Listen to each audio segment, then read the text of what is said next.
الحمدللہ، ایک کو ختم کر دیجئے۔ الحمدللہ حمداً طیباً کثیراً کثیرا، والصلاة والسلام علی رسولہ ارسلہ الی الناس کافۃ بشیرا ونذیرا وداعیا الی اللہ باذنہ وسراجا منیرا، اما بعد فقد قال اللہ تبارک و تعالی فی القرآن العظیم: اعوذ باللہ من الشیطان الرجیم، بسم اللہ الرحمن الرحیم۔ وَلَا تَقُولُوا لِمَنْ يُقْتَلُ فِي سَبِيلِ اللَّهِ أَمْوَاتٌ بَلْ أَحْيَاءٌ وَلَكِنْ لَا تَشْعُرُونَ۔ آمنت باللہ، صدق اللہ العظیم، وبلغنا رسولہ النبی الامین المتین المبین الکریم، ونحن علی ذلک لمن الشاہدین والشاکرین، والحمد للہ رب العالمین۔ تنم فرسودہ جانپارا سے ہجنا یا رسول اللہ، دلم پسپردہ آوارا سے عیسیاں یا رسول اللہ، چسوے من گسراری من مسکین سے ناداری، فدائے نقش نالینت کنم جا یا رسول اللہ، ذکر دا خیش حیرانم سیاہ شد روز عصیانم، پشیمانم پشیمانم پشیما یا رسول اللہ، چو بازوے شفاعت را کشائی بر گنہگاراں، مکن محروم جامی را دراں یا رسول اللہ۔ غوث اعظم بمن بے سر و سامہ مددے، قبلہ دی مددے، کعبہ ایماں مددے، ماں گدائیم تو سلطان دو عالم ہستی، استو داریم تما یا شہ جیلا مددے، ہمت کن بمن عبادہ کشے بزم حضور، ساقیے میں کدے عالم عرفاں مددے، بگردہ پہ بلا افتادہ کشتی، ضعیفان و شکستہ رات و کشتی، بحق خواجہ عثمان ہارون، مدد کن مدد کن مدد کن یا معین الدین چشتی، سہارا دو سہارا دو سہارا یا رسول اللہ، میری کشتی کا لگ جائے کنارہ یا رسول اللہ۔ سنا ہے گنبد خضرا بڑا ہی خوبصورت ہے، سنا ہے گنبد خضرا بڑا ہی خوبصورت ہے، کبھی قسمت سے ہو جائے نظارہ یا رسول اللہ، کبھی قسمت سے ہو جائے نظارہ یا رسول اللہ۔ عقیدت و محبت کی تمام تر توانائیوں کو سمیٹ کر اپنے اور پوری کائنات کے مرکز عقیدت و محبت، آقائے نامدار، مدینے کے تاجدار، سید ابرار و اخیار، ہم غریبوں کے غمگسار، شفیع روز شمار، نائب پروردگار صلی اللہ تعالیٰ علیہ وسلم کے دربار گوہر بار میں غلامی کا ثبوت دیتے ہوئے ہدیہ درود و سلام پیش کرنے کی سعادت حاصل کر لیں۔ پڑھ لیجئے بآواز بلند: اللہم صلی علی سیدنا شفیعنا حبیبنا و مولانا محمد بارک وسلم، صلو علیہ صلاۃ و سلام علیک یا رسول اللہ، صلاۃ و سلام علیک یا حبیب اللہ صلی اللہ تعالیٰ علیہ وسلم۔ بیس اور کم کر دیجئے، بیس کم کر دیجئے۔ حضرات، موقع کی مناسبت سے میں نے قرآن مجید فرقان حمید کی ایک آیت کریمہ کی تلاوت کا شرف حاصل کیا ہے۔ آج آپ کیسا سننا چاہتے ہیں میں نہیں جانتا، لیکن اتنا ضرور جانتا ہوں کہ اگر عشاق حسین اس مجمع میں ہیں تو پھر داستان کربلا سننے کے بعد کوئی ہلنا نہ چاہے گا۔ تھوڑی دیر کے لیے میری حاضری بھی ہے، ایک مرتبہ اور جی لگا کر آپ پڑھ لیں درود پاک: اللہم صلی علی سیدنا شفیعنا حبیبنا و مولانا محمد بارک وسلم، صلو علیہ صلاۃ و سلام علیک یا رسول اللہ، صلاۃ و سلام علیک یا حبیب اللہ صلی اللہ تعالیٰ علیہ وسلم۔ کوثر کے ساقی کا وہ نواسا حسین تھا، کوثر کے ساقی کا وہ نواسا حسین تھا، کربلا کے دشت میں پیاسا حسین تھا۔ کوثر کے ساقی کا وہ نواسا حسین تھا، کربلا کے دشت میں پیاسا حسین تھا۔ بادل یزیدیت کے جو پھیلے تھے چار سو، بادل یزیدیت کے جو پھیلے تھے چار سو، ان میں چمکتا ایک ستارہ حسین تھا، ان میں چمکتا ایک ستارہ حسین تھا۔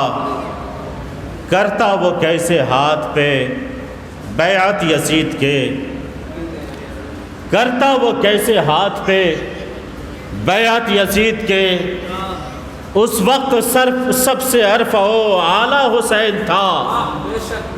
پردیس میں شہید جسے کر دیا گیا، پردیس میں شہید جسے کر دیا گیا، وہ مصطفیٰ کی آنکھوں کا تارا حسین تھا۔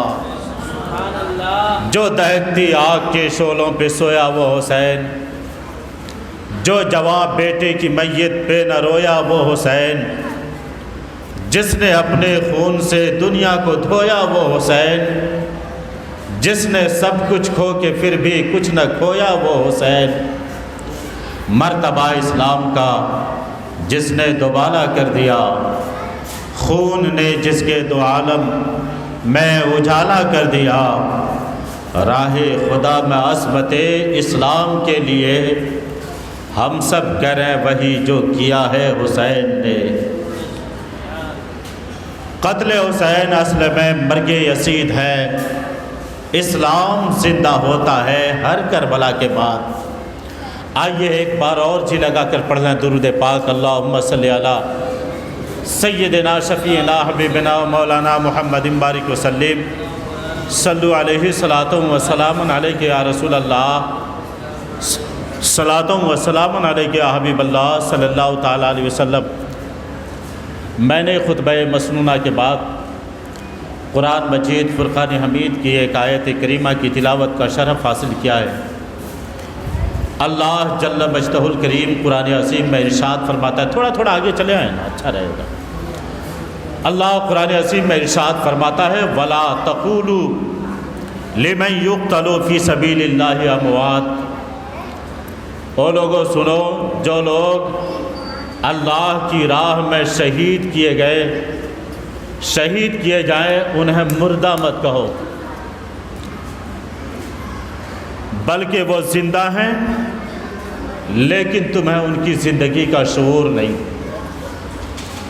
وہ شہید ہیں جنہوں نے اپنی جانوں کو راہ خداوندی میں نچھاور کیا، تو اللہ تبارک و تعالیٰ نے اسے حیات سرمدی عطا فرما دی۔ شہید اپنی فانی جان کو راہ خدا میں نچھاور کرتا ہے، اللہ اسے حیات جاویدانی سے سرفراز فرما دیتا ہے۔ اور یہ فانی جان بھی تو رب ہی کی دی ہوئی ہے، اللہ اپنی دی ہوئی چیز کو واپس لیتا ہے، پھر اسی پر شاندار بدلہ عطا فرماتا ہے کہ جان دی ہوئی اسی کی تھی، حق تو یہ ہے کہ حق ادا نہ ہوا۔ حضرات ایک بات بتا دوں کہ یہ شہادت اس کا بڑا ہی اونچا مقام ہے، شہادت اس کا مرتبہ بہت ہی بلند ہے۔ بندہ جب راہ خدا میں اپنی جان نچھاور کرتا ہے، بندہ جب خدا کی راہ میں اپنی جان کو قربان کرتا ہے، تو سب سے بڑی نعمت یعنی خدا کا دیدار، رب اپنے بندے کو اپنا دیدار عطا فرماتا ہے، اپنا دیدار کراتا ہے۔ اور جب بندہ اس وقت رب کے دیدار میں مگن ہوتا ہے، تو پھر جسم پر تلوار چلے، بھالے لگیں، گردن کاٹی جائے، جسم سے خون بہے، شہید کو تکلیف نہیں ہوتی، کیونکہ وہ رب کے دیدار میں محو ہوتا ہے۔ ایک شخص علامہ جلال الدین سیوطی رحمۃ اللہ علیہ کی بارگاہ میں گیا، کہنے لگا، حضور کیا یہ بھی کبھی ہو سکتا ہے کہ جسم کٹے تکلیف نہ ہو؟ گردن پر تلوار چلے درد کا احساس نہ ہو؟ جب بھی جسم کاٹا جائے گا تکلیف ہوگی، گردن پر تلوار چلے گی، احساس درد ہوگا۔ آپ نے فرمایا کہ لگتا ہے تم نے قرآن نہیں پڑھا۔ کہنے لگا مطلب؟ آپ نے کہا قرآن کریم کھول، سورہ یوسف پڑھ۔ قرآن کریم سے سورہ یوسف کا واقعہ سنایا کہ دیکھو مصر کی عورتیں ہیں، زلیخا کے گھر مہمان ہیں، اور زلیخا کو تانے پہ تانے دیے جا رہی ہیں۔ زلیخا تو شہزادی ہے، یوسف غلام ہے، شہزادی ہو کر ایک غلام پر عاشق ہو گئی، یہ عار کی بات ہے، عیب کی بات ہے۔ زلیخا نے کہا اور تو تم نے میرے یوسف کو دیکھا نہیں، اگر ایک نظر میرے یوسف کو دیکھ لو تو پھر مجھے تانے نہ دے سکو گی۔ ان عورتوں نے کہا تیرے یوسف میں ہے کیا، میں بھی دیکھنا چاہتی ہوں۔ آپ نے فرمایا ایسے نہیں۔ آپ نے سب کے ہاتھوں میں ایک ایک لیمو، ایک ایک چاقو دیا، کہا جب یوسف تمہارے بیچ آئیں تو لیمو کو کاٹنا۔ سب کے ہاتھوں میں لیمو اور چاقو تھما دیا۔ یوسف علیہ السلام کی بارگاہ میں پہنچی، کہنے لگی یوسف ذرا آپ ادھر سے گزر تو جائیے۔ یوسف علیہ السلام ادھر سے گزرے، ان عورتوں نے یوسف کو دیکھا، زلیخا نے کہا لیمو کاٹو، ان عورتوں نے یوسف کی طرف دیکھا، زلیخا نے اشارہ کیا لیمو کاٹو، ان عورتوں نے لیمو کاٹنا شروع کیا، مگر بجائے لیمو کے انگلیاں کاٹتی چلی جا رہی ہیں۔ قرآن مجید فرماتا ہے فَلَمَّا رَأَيْنَهُ أَكْبَرْنَهُ وَقَطَّعْنَ أَيْدِيَهُنَّ وَقُلْنَ حَاشَ لِلَّهِ مَا هَٰذَا بَشَرًا إِنْ هَٰذَا إِلَّا مَلَكٌ كَرِيمٌ۔ جب ان عورتوں نے یوسف کو دیکھا، یوسف کی بڑائی بولنے لگی، بولی پاکی ہے اللہ کے لیے، یہ جن سے بشر میں سے نہیں معلوم ہوتا، نہیں ہے یہ مگر کوئی معزز فرشتہ۔ حضرات دیکھیے، مصر کی عورتوں نے انگلیاں کاٹ لی، انہیں تکلیف نہیں ہوئی، حالانکہ انگلیاں کٹ رہی ہیں۔ بات یہ ہے کہ سامنے یوسف تھے اور وہ یوسف کے جمال میں اس قدر کھو چکی تھی کہ انگلی کٹ گئی تکلیف نہ ہوئی۔ تو آپ اندازہ کریں کہ اگر سامنے یوسف ہو انگلی کٹے تکلیف نہ ہو، تو اگر سامنے خالق یوسف ہو، رب اکبر ہو اور گردن کٹے تو تکلیف کیسے ہو سکتی ہے؟ اما جب شہید کے جسم پر دشمن کی تلوار چلتی ہے تو رب اپنا دیدار عطا فرماتا ہے۔ یہی وجہ ہے کہ شہید کو زخموں کی تکلیف نہیں ہوتی۔ روایت میں ہے شہید، یہ شہید جنت میں جائے گا، جنت میں جائے گا، وہاں کے پھل کھائے گا، میوے کھائے گا، نہروں سے جام پیے گا، شراب پیے گا، اور ساری چیزیں سے لطف اندوز ہونے کے بعد رب کی بارگاہ میں پہنچے گا اور کہے گا مولا مجھے تیری جنت میں لذت نہیں آئی، مولا مجھے تیری جنت میں مزہ نہیں ملا۔ رب فرمائے گا میری راہ میں جان قربان کرنے والے، بتا تو صحیح میری جنت میں ہے کس چیز کی کمی، کس چیز کی کمی ہے؟ دودھ اس میں ہے، شراب اس میں ہے، جام اس میں ہے، پھل فروٹ اس میں ہے، میوہ جات اس میں ہے، ساری چیزیں اس میں ہے۔ وَلَكُمْ فِيهَا مَا تَشْتَهِي أَنفُسُكُمْ، جو تم چاہو میری جنت میں موجود ہے، بتا پھر میری جنت میں تجھے لذت کیوں نہیں آئی؟ شہید بولے گا مولا مجھے وہ لذت جو میدان جہاد میں دشمن کی تلوار کی دھار کے نیچے آئی تھی وہ یہاں نہیں ملتی۔ مولا جب میں میدان جہاد میں گیا تھا، دشمن کی تلوار میری گردن پر چلی تھی، اس وقت تو نے مجھے اپنا دیدار کرایا تھا۔ مولا جب میں تیرا دیدار کیا تھا اس وقت جو مجھے مزہ ملا تھا، جو لذت مجھے آئی تھی، وہ لذت یہاں نہیں ملتی۔ اس لیے میرے پروردگار پھر میری خواہش ہے کہ پھر مجھے میدان جہاد میں بھیج دیا جائے، پھر میں میدان جہاد ہو، دشمن کی تلوار ہو میری گردن ہو، دشمن کے گھوڑے ہو میرا جسم ہو، دشمن میری زبان کاٹے، میرے ہونٹ کاٹ لے، اس طرح سے میں شہید کیا جاؤں، ثم ہو یا پھر زندہ کیا جاؤں، ثم اقتل پھر شہید کیا جاؤں، ثم ہو یا پھر زندہ کیا جاؤں، ثم اقتل پھر شہید کیا جاؤں۔ مولا تیری راہ میں بار بار مرنا تیری جنت سے زیادہ پیارا ہے۔ شہادت تو بہتوں کو ملی، صدیق اکبر کو بھی شہادت ملی، آپ کی شہادت سری ہے۔ عمر فاروق کو بھی شہادت ملی، عثمان غنی مولا علی کو بھی شہادت ملی۔ لیکن جب آپ شہیدوں کی فہرست کھنگالیں گے تو آپ کو ملے گا کہ شہید ہونے والے تو بہت ہیں، لیکن امام حسین کی شہادت کی جب بات آتی ہے آنکھیں نم ہو جاتی ہیں۔ ایسے ایسے دردناک واقعات ملتے ہیں کہ تاریخ میں اس کی مثال نہیں ملتی۔ امام حسین، اللہ اکبر، وہ امام حسین جن کے بارے میں نبی کونین صلی اللہ تعالیٰ علیہ وسلم نے فرمایا تھا، الحسن والحسین سیدا شباب اہل الجنہ، حسن اور حسین جنتی نوجوانوں کے سردار ہیں۔ میرے آقا صلی اللہ تعالیٰ علیہ وسلم نے فرمایا کہ جس نے حسین سے محبت کی گویا اس نے مجھ سے محبت کی، اور جس نے حسین سے دشمنی کی اس نے مجھ سے دشمنی کی۔ اللہ اکبر، ذرا سوچے تو صحیح کہ میرے آقا صلی اللہ تعالیٰ علیہ وسلم نے جس کی محبت کو اپنی محبت قرار دیا ہو، جس کے بغض کو اپنا بغض قرار دیا ہو، بتائیے تو صحیح کہ اس حسین سے بڑھ کر کربلا کے میدان میں بھی کوئی اور بھی ہو سکتا؟ اللہ اکبر، وہ حسین اعظم۔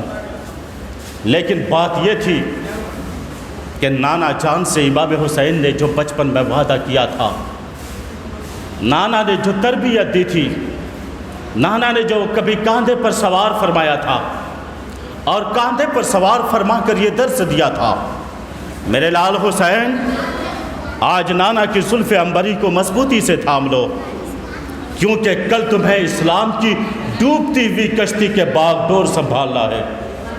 روح اسلام کی حمایت و صیانت کے لیے کربلا کی بیاب و گیا زمین میں اہل بیت اسلام کے ساتھ تمہیں اپنا گلا کٹوانا ہے۔ اللہ اکبر، وہ وقت بھی یاد کریں جب عمر فاروق میرے مصطفیٰ کی بارگاہ میں پہنچے۔ عمر فاروق نبی کونین کی بارگاہ میں پہنچے، کیا دیکھا؟ شہزادہ حسن، شہزادہ حسین نبی کونین صلی اللہ علیہ وسلم کے مبارک کاندھے پر سوار ہیں۔ اے بابو، تم لوگ بیٹھ جاؤ یا پھر چلے جاؤ۔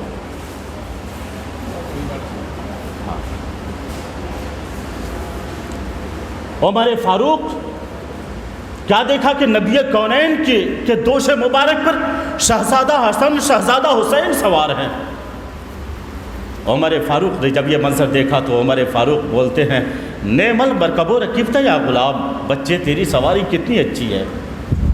عمر فاروق نے یہ کہا، جواب میں میرے مصطفیٰ نے فرمایا، میرے مصطفیٰ نے جواب دیا، عمر تو نے یہ تو دیکھ لیا کہ سواری کتنی اچھی ہے، لیکن ذرا یہ بھی دیکھ نعم الراکب، سوار کتنا اچھا ہے، سوار کتنا اچھا ہے، یہ بھی تو دیکھ۔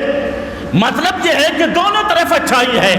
اگر سواری امام الانبیاء ہے تو سوار امام الشہداء ہے، اگر سواری بابرکت ہے تو سوار بھی بابرکت ہے۔ اور دوسری بات یہ ہے کہ میرے مصطفیٰ نے اپنے کاندھے پر سوار فرمایا، گویا کاندھے پر سوار فرما کر اس حقیقت کا اعلان فرما دیا، دنیا والوں دیکھ لو، الحسین منی وانا من الحسین، حسین مجھ سے ہے، میں حسین سے ہوں۔ یعنی جو حسین کا دوست ہے وہ میرا دوست ہے، جو حسین کا دشمن ہے وہ میرا دشمن ہے۔ بچے ہیں، عرض کرتے ہیں آقا کاندھے پر تو سوار فرما دیا، ہم پکڑے تو کیا پکڑے؟ میرے آقا نے اپنی زلف کی طرف اشارہ فرمایا، میرے نوازوں اس کو تم پکڑ لو۔ آپ کہیں گے کہ یہ بچوں کو بہلانے کی بات ہے، لیکن سنیے، یہ رسول کا فعل ہے، یہ ایک نبی کا فعل ہے، یہ ایک حکیم کا فعل ہے، اور حکیم کا فعل حکمت سے خالی نہیں ہوتا۔ ہمارا رسول یہ ٹریننگ دے رہے ہیں، رسول یہ مشق کرا رہے ہیں، رسول یہ تعلیم دے رہے ہیں کہ اے میرے نونہالو، اے میرے نور چشمو، اے میرے جگر کے ٹکڑوں، آج میرے گیسو کو مضبوطی سے تھام لو، کیونکہ کل میری امت کی لگام تمہیں تھامنی ہے، کل میری امت کی ہدایت کا ذریعہ تمہیں بننا ہے، کل اسلام کی ڈوبتی ہوئی کشتی کو سہارا تمہیں دینا ہے۔ اور کاندھے پر سوار کر کے یہ درس دیا، حسین آج تیرا بوجھ میرے کاندھے پر ہے، کل امت کا بوجھ تیرے کاندھے پر ہوگا، اور تمہیں یہ ثابت کر کے دکھانا ہوگا کہ مرد حق باطل کے آگے مات کھا سکتے نہیں، سر کٹا سکتے ہیں لیکن سر جھکا سکتے نہیں۔ اللہ اکبر، میرے آقا صلی اللہ تعالیٰ علیہ وسلم نے تربیت فرمائی۔ امام حسین کو بھی دیکھو، امام حسین نے نانا جان سے جو بچپن میں وعدہ کیا تھا اسے کس کس طرح سے نبھایا ہے۔ اب میں تھوڑا جھلکیاں پیش کرتے ہوئے آپ کو کربلا کی طرف لے چلوں۔ آؤ دیکھو، مدینہ کی سرزمین ہے، مدینہ کا گورنر ولید ابن عتبہ، اس نے امام حسین کو اپنے دربار میں بلایا ہے اور یزید کا خط پڑھ کر سنایا ہے، جس میں لکھا تھا کہ امام حسین یزید کی بیعت قبول کر لیں، اور اگر قبول نہیں کریں گے تو پھر مہلت نہیں دی جائے گی۔ امام علی مقام نے خط پڑھا، ہاشمی خون ابل پڑا، چہرے اقدس پر جلالت رقص کرنے لگی، ساتھ ہی نانا مصطفیٰ کی دی ہوئی شہادت بھی یاد آنے لگی۔ کربلا کا خونی منظر بھی سامنے آ گیا۔ خط واپس کیا اور واپس کرتے ہوئے فرمایا، اے ولید سن لے، یہ کبھی نہیں ہو سکتا، یہ نظام، یہ آئین، یہ روح اسلام کے برخلاف ہے۔ اسلام کسی کو حق خود ارادیت چھیننے کا حق نہیں دیتا۔ میں حسین اور یزید کی بیعت، نواسہ رسول اور ایک فاسق و فاجر کی اطاعت، جگر گوشہ رسول اور ایک دین کے دشمن حکمراں کی فرما برداری، نہیں، یہ کبھی نہیں ہو سکتا۔ اے ولید سن لے، مجھے یزید کی بیعت سے صاف انکار ہے، اس لیے کہ میرے وہ ہاتھ جو کبھی بوسہ گاہ رسول تھے آج یزید ولید کے ہاتھوں میں نہیں جا سکتے۔ میرا وہ سر جو رات و دن بارگاہ خداوندی میں جھکا رہتا تھا آج اسلام کے دشمن کے آگے نہیں جھک سکتا۔ جس نے فاطمۃ الزہرا خاتون جنت کا دودھ پیا ہے وہ ایک باطل پرست انسان کی اطاعت نہیں کر سکتا، اور جبریل جس کے گھر کی دربانی کرے، فرشتے جن کا جھولا جھولا ہے، خدا جن کے ناز دیکھے، مصطفیٰ جن کو کاندھے پر اٹھائے، وہ حسین آج امانت الہیہ میں خیانت کرنے والے، دین کے حدوں کو توڑنے والے، یزیدی بیعت کر کے آئندہ آنے والی نسلوں کے لیے اسلام کی بے حرمتی کے راستے نہیں کھول سکتا۔ اور پھر کیا حسین کو سیدۃ النساء فاطمۃ الزہرا خاتون جنت نے اسی لیے دودھ پلایا تھا؟ کیا اسلام کو سرنگو ہو جانے دے؟ کیا مقدس ماں نے اپنے لخت جگر نور نظر کو اسی لیے اتنے نازوں سے پالا تھا کہ اسلام کی روح لٹتی ہے تو لٹ جانے دے؟ یار کیا نانا نے اپنے نواسہ حسین کو کاندھے پر اسی لیے بٹھایا تھا کہ یزید جب مسند خلافت پر بیٹھ کر حدود الہیہ کو توڑ رہا ہو تو آپ چپ چاپ بیٹھے رہے؟ نہیں، بلکہ خاتون جنت کی مقدس بامتا نے اپنے لال حسین کو اپنی آغوش میں اس لیے پالا تھا، اپنے پیارے حسین کو اپنی گود میں قرآن پڑھ پڑھ کر بھی ساتھ دیتی تھی کہ میرے لال کل جب تمہارے نانا کے دین کو صفحہ ہستی سے مٹانے کے لیے کوئی اٹھ کھڑا ہو تو اس کی سرکوبی کے لیے، اسلام کے تحفظ و بقا کے لیے کربلا کی بے آب و گیا زمین میں جا کر جان دے دینا، مگر میرے لال اسلام کے جھنڈے کو نہ گرنے دینا۔ ارے نانا نے اپنے نواسہ حسین کو کاندھے پر بٹھا کر یہ درس دیا تھا کہ میرے لال حسین آج نانا کی زلف عنبری کو مضبوطی سے تھام لو، کیونکہ کل تمہیں اسلام کی ڈوبتی ہوئی کشتی کے باغڈور سے پالنا ہے۔ روح اسلام کی حمایت و سیادت کے لیے کربلا کی بے آب و گیا زمین میں اہل بیت اسلام کے ساتھ اپنا گلا کٹوانا ہے۔ حضرات عجیب اتفاق کہیے، جس دن امام مسلم نے کوفہ میں شہادت پائی اسی دن امام حسین نے مکہ المکرمہ سے کوفہ کی جانب کوچ فرمایا، شہادت گاہ عشق و محبت کی طرف قدم بڑھایا۔ پے در پے کوفیوں کے خطوط نے امام پر گہرا اثر ڈالا۔ وہ بے مروت، جفا پیشہ، عہد شکنی کرنے والے دغاباز کوفی اپنے خطوں میں عقیدت، محبت، جوش، خروش اور آپ پر مر مٹنے کے وعدے کرتے تھے، مگر سنیے یہ سب کے سب مکاری تھی، ورنہ ان صبیر فروشوں پیٹ پرستوں کے لیے یہ کب ممکن تھا کہ وہ امام مسلم کو شہید کرتے؟ ان دغاباز کوفیوں نے تو ان کے بچوں کو بھی شہید کر دیا۔ ہوا سے اقتدار رکھنے والے کوفی امام حسین سے عہد شکنی کر چکے تھے۔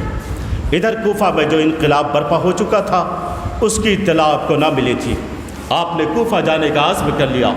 رات کی تاریکی چھٹی، مؤذن کی صدائے توحید و رسالت نے دامن شب چاک کیا، فاطمہ کا لخت جگر اٹھا، فجر کی نماز حرم خداوندی میں ادا کر کے گھر تشریف لے آیا، پھر اپنے عزیز و اقارب اور آبان و انصار کو روانگی کا حکم دیا، پھر گلشن اسلام کو اپنے خون سے سینچنے کے لیے، کشتی اسلام کو کنارہ لگانے کے لیے، یزید کے ہاتھوں لوٹتی ہوئی امانت الہیہ کو بچانے کے لیے، عطرت پیغمبر کا یہ نورانی گھرانہ، خاندان نبوت کا یہ مقدس قافلہ 72 جانثاروں پر مشتمل 3 ذی الحجہ سن 60 ہجری کو بیت الامن کو چھوڑ کر صحرائے حسن کی طرف روانہ ہو گیا۔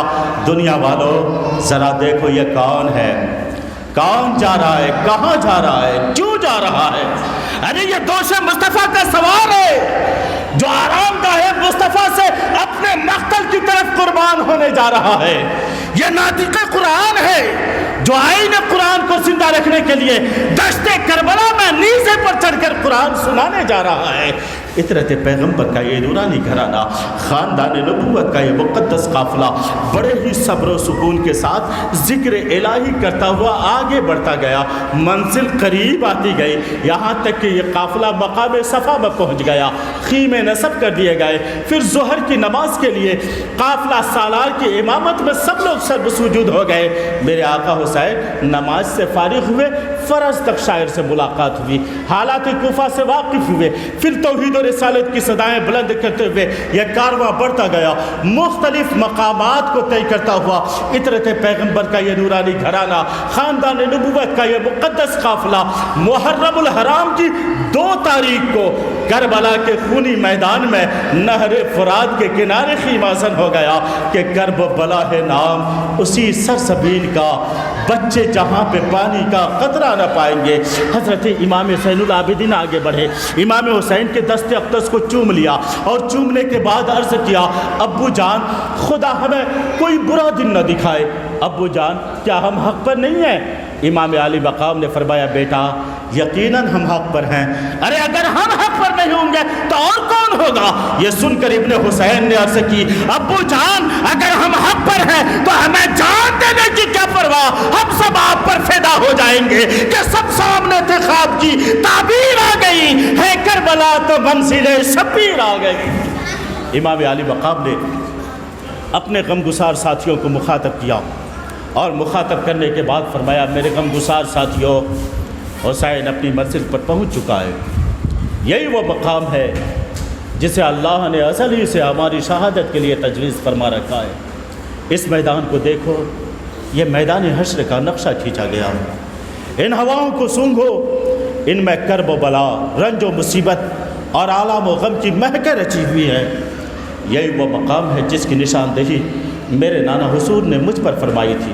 امام حسین نانا جان کے خواب میں بتائے ہوئے نقشے کو سامنے رکھ کر اہل بیت اطہار کے خیمے نصب فرماتے ہیں۔